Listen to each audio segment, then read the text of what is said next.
hindi lamang bilang isang alipin, kundi bilang isang minamahal na kapatid. Napamahal na siya sa akin at lalo siyang mapapamahal sa iyo.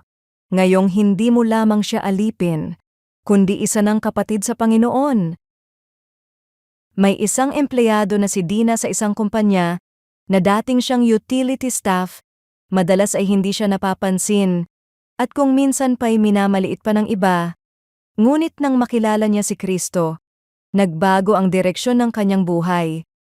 Sa paglipas ng panahon, napansin ng kanyang mga katrabaho ang kanyang katapatan, kababaang loob, at malasakit sa kapwa.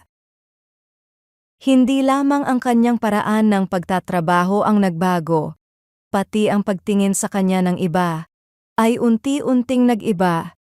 Hindi na siya basta isang staff lamang, kundi isang maaasahang empleyado at, para sa ilan, isang kapatid sa pananampalataya.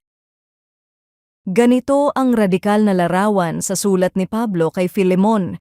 Si Onesimo ay dating alipin, may mababang katayuan sa lipunan, ngunit sinabi ni Pablo na tanggapin siya hindi na bilang alipin, kundi higit pa, isang minamahal na kapatid, kay Kristo. Ang pagkakakilanlan ay hindi na nakatali sa estado sa buhay, kundi sa bagong relasyon sa Kanya. Sa liwanag ng Ebanghelyo, nabubuwag ang mga pader na itinayo ng kultura at sistema ng mundo. Ang alipin at ang amo ay parehong makasalanan na iniligtas sa pamamagitan ng biyaya. Parehong tumatayo sa harap ng Diyos na walang maipagmamalaki, kundi si Kristo lamang. Ito ang kagandahan ng sovereign grace. Iisa ang pinagmula ng kaligtasan. Kaya iisa rin ang antas ng bawat mananampalataya sa harap ng Panginoon. Ang hamon sa atin ay malinaw. Kung tunay nating nauunawaan ang Ebanghelyo, makikita natin ang kapatid, hindi dahil sa label, kundi sa kalagayan ng kanyang kaluluwa, hindi sa estado ng buhay. Ang iglesia ay dapat maging larawan ng bagong sangkatauhan kay Kristo, kung saan ang pag-ibig ay mas mataas kaysa sa ranggo, at ang biyaya ay mas makapangyarihan kaysa sa anumang hadlang ng lipunan.